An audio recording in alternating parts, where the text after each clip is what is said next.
Okay, so have you ever walked into like a party or a networking event and felt like certain people just have this presence about them? Yeah, like it just naturally ooze confidence. Right, and it's like you're drawn to them even before they've said a word. It really makes you wonder, what is it that makes some people seem so self-assured in those situations? And that's what we're going to dive deep into today, this whole idea of confidence and how it can make such a difference in our social lives.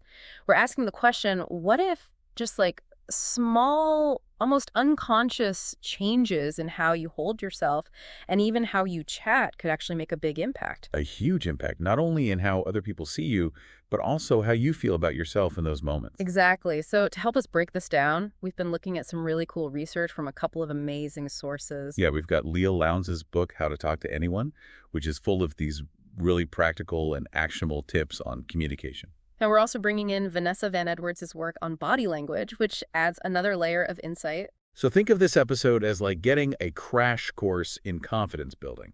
Yeah, basically we're distilling all the key takeaways so you don't have to wade through all the material yourself. Exactly. So our goal today is to give you, our listener, those tools you can start using right away to boost your confidence. Okay, so we've got a pretty clear roadmap for today's deep dive. First, we're going to look at the power of nonverbal signals, like how you stand, how you make eye contact, even how you smile. Then we'll move into how to use storytelling to make your conversations way more engaging. And finally, we'll explore some really effective techniques for building instant rapport with basically anyone. So are you ready to jump in? Let's do it. Okay, let's start with first impressions. You know how they say first impressions matter? Absolutely. But did you know that like over 80% of a first impression is actually based on nonverbal communication? Wow, that's a lot. It's crazy, right? Yeah. So before you even open your mouth, people are already forming opinions about you based on how you're holding yourself. So our bodies are like constantly sending out these messages. Exactly. And one of the most important messages you can send is confidence. Right. And you know what? One of the simplest ways to do that is just by standing tall. It sounds so basic. It is. But good posture makes a world of difference. So how does good posture actually project confidence? Well, think about it. When you see someone standing tall with their shoulders back, Yeah. it just gives off this air of self-assurance, like they're comfortable in their own skin. It's almost like they're saying, hey, I'm happy to be here. Come talk to me. Exactly. And on the other hand, if you're slouching, it can make you seem insecure or even disinterested. Like you're trying to make yourself smaller. Yeah. So standing tall isn't just about looking more confident. It actually helps you feel more confident, too. I've heard that it even helps with your breathing. It does. It opens up your chest and allows you to breathe more deeply. Okay, so posture check. Now, what about all those little movements we do without even thinking about it? Like fidgeting or crossing our arms. Yeah. Those can really undermine your confidence. Because they send out these signals that you're uncomfortable or nervous or not being completely open. Right, like, for example, crossed arms are often seen as a defensive posture. Like you're putting up a barrier between yourself and the other person. Exactly. And fidgeting can make you seem anxious or distracted. So what's the alternative? Well, the key is to aim for a relaxed and open posture. So arms loosely at your sides, maybe with your palms visible. Palms visible. Why is that important? It's a subtle sign of honesty and openness, like you're not hiding anything. Oh, interesting. And I know we talked about turning your whole body towards the person you're talking to. Oh, yeah, that's a big one. It shows that you're giving them your full attention and you're genuinely interested in what they have to say. Okay, so no crossed arms, no fidgeting, and make sure to face the person you're talking to. Got it. Now let's move on to the face, specifically eye contact and smiling. Okay, so with eye contact, the key is to strike a balance. How so? You want to make enough eye contact to show that you're engaged and listening, but you don't want to stare them down. Because that can feel really intense and uncomfortable. Exactly. And on the flip side, avoiding eye contact altogether can make you seem insecure or like you're not interested. So what's a good rule of thumb? Well, one tip I've heard is to aim for about 60% eye contact during a conversation. Okay, that sounds doable. Now, what about smiling? Do you have any tips for that? Yeah, actually. One really interesting thing I learned from Leil Lowndes is that it's better to delay your smile slightly. Delay it? What do you mean? So instead of immediately flashing a smile when you meet someone, try holding back for a second or two and then letting a warm, genuine smile spread across your face. Oh, I see. So it's like you're smiling specifically at them and not just offering a generic polite smile. Exactly. It makes the smile feel more authentic and personal. And pairing that with good eye contact. Oh, yeah. It's a powerful combination. It shows that you're genuinely happy to see them and you're interested in connecting. So we've talked about posture, we've talked about open body language, and we've talked about eye contact and smiling. I think we've got a pretty good foundation for making a confident first impression. I agree. So now let's move on to the actual conversation. Okay, so one thing that can really elevate your conversations is the power of storytelling. Okay, I'm intrigued. Tell me more about this. So think about it. When you listen to a good story, you get drawn in effect. You connect with the characters. You feel emotions.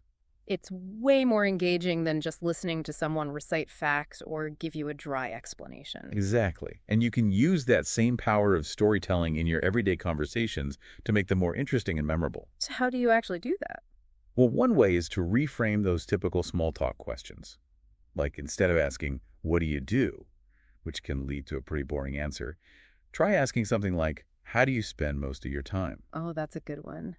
It invites them to tell you more about their passions and their life, not just their job title. Exactly. And when you're asked that dreaded, "What do you do?" question. Oh, yeah, I hate that question. Me too.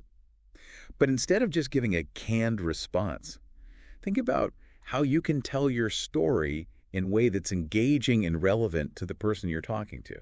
So make it personal and try to find a connection with their interests. Exactly. And don't be afraid to inject some humor or share a little anecdote that makes your work sound interesting. Okay, that makes sense. Now, what about our vocabulary? Can that affect how confident we sound? Definitely. Using rich and descriptive language can make you sound more articulate and intelligent. So instead of relying on those overused words like good or nice, try to find more specific and evocative alternatives. Right, like instead of saying, "That's a good point," you could say, "That's an insightful observation," or "I really appreciate your perspective on that." It's like giving your language a little upgrade. Exactly. Oh. Now let's talk about small talk. Oh, small talk. A lot of people dread it, but I actually think it's really important. Yeah, it's the foundation for building rapport. And it doesn't have to be boring. You can turn those potentially dull exchanges into something more meaningful by being a good listener and asking engaging questions. Right, like instead of just giving a one-word answer, try to elaborate a little and share something interesting about yourself. And if someone shares a good story or an interesting experience, Make an effort to introduce them to others and highlight their story. it's a great way to make everyone feel included, and it makes you look good too. Exactly. Now for the final piece of the puzzle. How to build instant rapport with anyone. This is where it gets really interesting. So tell me, what are some of the techniques we can use to create that instant connection?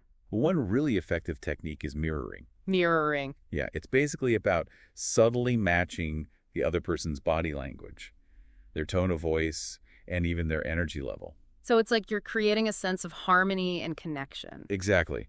And the key word here is subtle. You don't want to be obvious about it. Right, you don't want to look like you're mocking them. Exactly. It should be almost unconscious. And another technique is to pay attention to the specific words they use and try to incorporate those words into your own conversation. So it's like you're speaking their language. Right. It makes them feel heard and understood. Mhm. And you can also use inclusive language like we and us to create a sense of shared identity. Okay, so mirroring shared language and we language. What else? Well, this one might sound a little strange, but try pretending that you're already good friends with the person you're meeting. Really? How does that work? It's a mental trick that can actually help you feel more relaxed and confident. Because you're approaching the interaction like you would with a friend, you're less focused on trying to impress them and more focused on just enjoying the conversation. And that can make you come across as more genuine and likable. Exactly.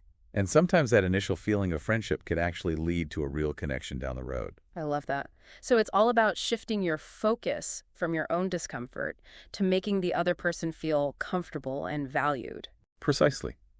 And even something as simple as using more empathetic phrases in your responses can make a big difference. Like instead of just saying, yeah, you could say, I see what you mean, or that's a great point. It shows that you're really listening and you understand their perspective. Okay, so we've covered a lot of ground today. We've talked about the importance of body language, the power of storytelling, and some really cool techniques for building rapport. And the best part is that these are all things you can start using right away to boost your confidence and make more meaningful connections. So for our listeners out there, we challenge you to pick one or two of these techniques that really resonated with you and try them out in your next social interaction. And pay attention to how people respond. Yeah. And even more importantly, notice how you feel. You might be surprised at the difference it makes. Now, as you start experimenting with these ideas, I want to leave you with a final thought. How might consciously using these communication strategies not only change how others see you, but also how you see yourself? What new possibilities might open up for you as you become more intentional about your interactions? Because ultimately, it's all about unlocking the incredible power of human connection, one small step at a time. And who knows where those connections might lead you?